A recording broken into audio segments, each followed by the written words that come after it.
कि जीवन में स्कूल कॉलेज में परीक्षा के लिए आपके पास टीचर होता है, लेकिन पूरी जिंदगी की परीक्षा के लिए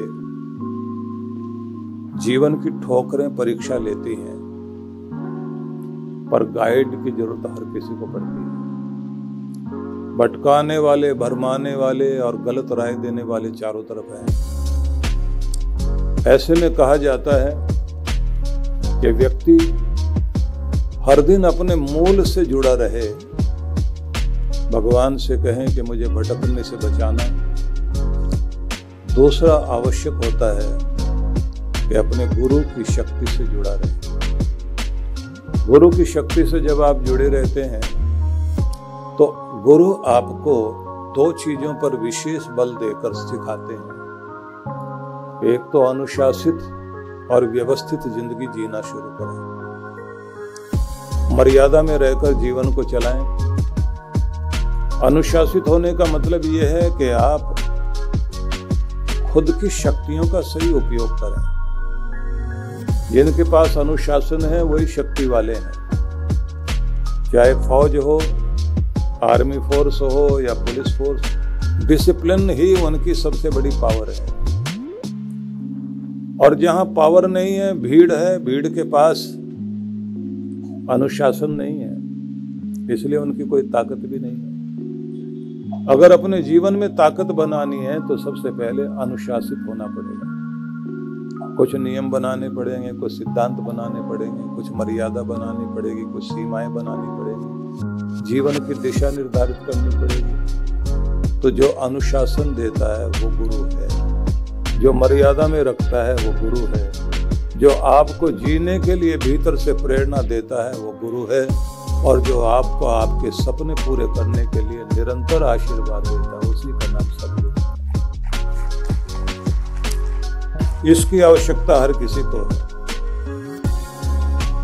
इसलिए अपने गुरु के प्रति श्रद्धा रखकर गुरु के निर्देशों का पालन करना शुरू कर दें। भगवान श्री कृष्ण गुरु हैं, कृष्णम वंदे जगत गुरु। इसलिए उन्होंने अर्जुन को यह कहा कि तुम्हें मैं एक अलग तरह की आंख देना चाहता हूं, और वो दिव्य चक्षु भगवान ने दिए। उनके कारण ही अर्जुन को कृष्ण और संसार समझ में आया, जीवन की दृष्टि मिली। हम सबको भी ये ध्यान रख लेना चाहिए कि जब तक हमें गुरु के द्वारा वो दृष्टि नहीं मिले जिसके द्वारा आपको संसार समझ नहीं आए, समझ आएगा जब गुरु की दृष्टि मिलती है। उससे पहले आप अपने ढंग से चल रहे होते हैं। आध्यात्मिक और लौकिक दोनों प्रकार की उन्नति, दोनों के लिए ये दृष्टि बहुत आवश्यक है। सभी इस बात को समझें जरूर कि जब तक सिखाया ना जाए, बताया ना जाए, इंसान का बच्चा कोई भाषा बोल ही नहीं पाएगा। उसको पहले सिखाना पड़ता है, उसको भाषा देनी पड़ती है। इसलिए जो भी माँ पास में रहकर भाषा बोलती है, जिससे स्वाभाविक रूप से बच्चा भाषा पकड़ लेता है, उसी भाषा को बोलते हैं मातृभाषा। वो स्वाभाविक भाषा हो जाती है। इसलिए माँ प्रथम गुरु बनती है। संसार का परिचय कराना और संसार में स्वयं को सशक्त बनाने के लिए जहाँ से प्रेरणा मिलती है वो शक्ति पिता से प्राप्त होती है। इसलिए दूसरा गुरु पिता को माना गया है। लेकिन इसमें भी ये बात ध्यान रख लीजिए कि गुरु के रूप में पिता हमें अपने कंधे पर बैठाकर संसार दिखाता जरूर है, संसार की ऊंच नीच के बारे में भी बताता है, लेकिन इन दोनों की एक अपनी सीमा रेखा है। सांसारिक रूप से ये आपको सक्षम बनाने की चेष्टा जरूर करते हैं। उसके बाद में हमें लौकिक गुरु की आवश्यकता पड़ती है, जहाँ हम स्कूल में, विद्यालय में बच्चों को भेजते हैं और वहाँ हमें अक्षर ज्ञान मिलता है। लेकिन जीवन क्यों मिला है, किस लिए मिला है, इस दुनिया में हम क्यों आए हैं, क्या करने के लिए आए हैं, और इस जीवन में सारे प्रयास करने के बाद भी हमारे जीवन के अंदर कोई न कोई तनाव, अशांति, डर, चिंता, दबाव ये चलता रहता है। तो सच्ची खुशी कैसे प्राप्त की जाए, अपने भीतर अपने आनंद को कैसे जगाया जाए, जीवन का सच्चा लक्ष्य कैसे पाया जाए, सफलता के पीछे की सफलता क्या है, उसे कैसे प्राप्त करते हैं, ये मार्ग केवल सद्गुरु ही देता है।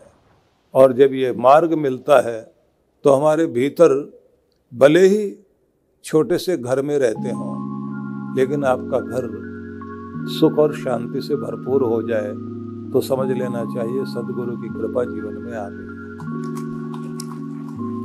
जब आप जितना कमाएं उतने में आनंदित रहना सीख जाएं, प्रगति पथ पर आगे बढ़ते चले जाएं, लेकिन आपकी संतुष्टि और शांति में कमी ना हो तो समझ लेना चाहिए कि यहाँ गुरु कृपा काम कर रही है। और बहुत कुछ पाने के बाद भी आदमी स्वयं को बेचैन बनाए रखे, दुखी और अशांत रहे, इसका मतलब है अभी गुरु कृपा की आवश्यकता है। इसलिए सभी के जीवन में सद्गुरु की शक्ति और उनकी कृपा की बहुत बहुत आवश्यकता है। जानते हैं आप सभी लोग, जब जब भी अगाध श्रद्धा वाला कोई व्यक्ति संसार में हुआ और उसको गुरु मिला, तो फिर एक ऐसी चीज घटने वाली घटना के रूप में इतिहास में देखने को मिला कि कोई बड़ी चीज संसार में घटी। जैसे समर्थ गुरु रामदास गुरु हैं और अगाध श्रद्धा रखने वाला शिवाजी, दोनों का मेल हुआ और स्वराज्य और सुराज्य, अपना राज और अच्छा राज, इसकी स्थापना हुई। क्योंकि सद्गुरु ने जिसको चुना वो एक अगाध श्रद्धा वाला शिष्य है। ऐसा ही एक और शिष्य जिन्हें हम देखते हैं कि गया था नौकरी मांगने के लिए और गुरु ने कह दिया कि नौकर बनने नहीं आए हो दुनिया, तुम दास बनने नहीं आए, तुम तो मालिक हो, सम्राट हो, अपनी शक्ति को पहचानो।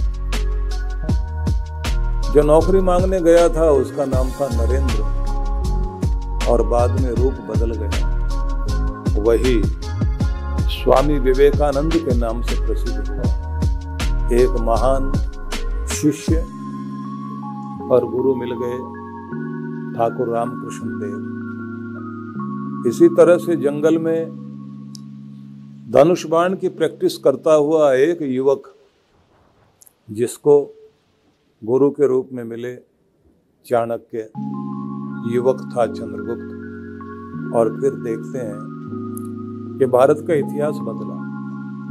हिंदू कुश पर्वत से लेकर बंगाल की खाड़ी तक एक बड़ा भूभाग जिस पर चंद्रगुप्त ने राज किया और राज दिलाने वाली शक्ति चाणक्य। जीवन में इतना बड़ा सद्गुरु का आना, साधारण व्यक्ति हो या असाधारण, जितनी गहरी श्रद्धा और गुरु के निर्देश पर चलने वाला व्यक्ति हो,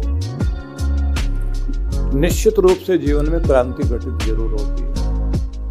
सामान्य जीवन जी करके तो सब कोई चले जाते हैं। कुछ लोग ऐसे होते हैं कि जिनको देखकर पता लगता है कि जिंदा है, और कुछ लोग जिंदा रहते हुए मुर्दे की तरह जी रहे होते हैं, भीड़ का हिस्सा बनकर जी रहे होते हैं। चलते बहुत हैं, पहुंचते कहीं भी नहीं। हर दिन यात्रा करते हैं, उनकी यात्रा गोल गोल घूमकर वहीं आ जाती है। बुढ़ापे तक पहुंच गए, जैसी चिंताएं पहले थी ऐसी आज भी हैं, जैसे पहले उदास थे वैसे आज भी हैं, जैसे बेचैनी पहले थी वैसे आज भी है। उम्र जरूर ढल गई लेकिन समस्या समाप्त नहीं हुई, क्योंकि जीना नहीं आया। इसलिए ये बात ध्यान रख लीजिए, जीना जिससे हमें सीखने को मिलता है, जीवन को एक नई दिशा मिलती है, उसी शक्ति का नाम है सद्गुरु। और ये जीवन में आ जाए तो इसी को कहा जाता परम सौभाग्य। और ये सौभाग्य का चुनाव हमें खुद करना होता है। बस इसमें ये बात जरूर ध्यान रखनी है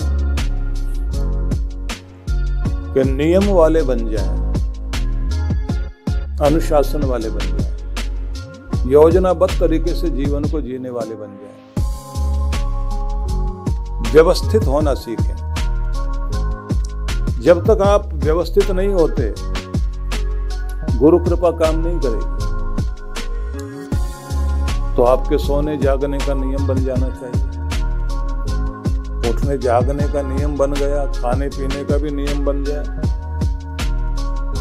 काम करने के भी तरीके आपके बदल जाएं। अब जैसे मैं आपको बताने लगा, जो गुरु भक्त है उसकी जीवन यात्रा जागने से जब शुरू होगी तो पहले धन्यवाद करता हुआ भगवान को उसने पहली क्रिया यही करनी है कि आज का दिन, आज का अवसर, आज का जीवन जो तूने दिया मेरे परमात्मा, तेरा लाख लाख शुक्र, धन्यवाद, आभार व्यक्त करता हूँ और प्रभु तुम्हें प्रणाम करता हूँ।